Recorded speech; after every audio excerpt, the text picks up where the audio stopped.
La CBX 1000. La CBX 1000 fue una de las motos más radicales de la época. Presentada en el año 1979, esta moto acaparó la atención del mundo motor inmediatamente.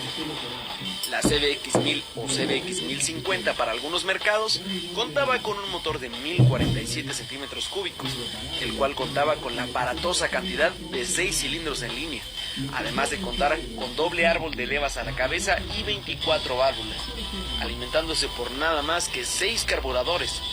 Este tremendo motor producía 104 caballos de fuerza, una cantidad sobresaliente para una motocicleta en aquel tiempo.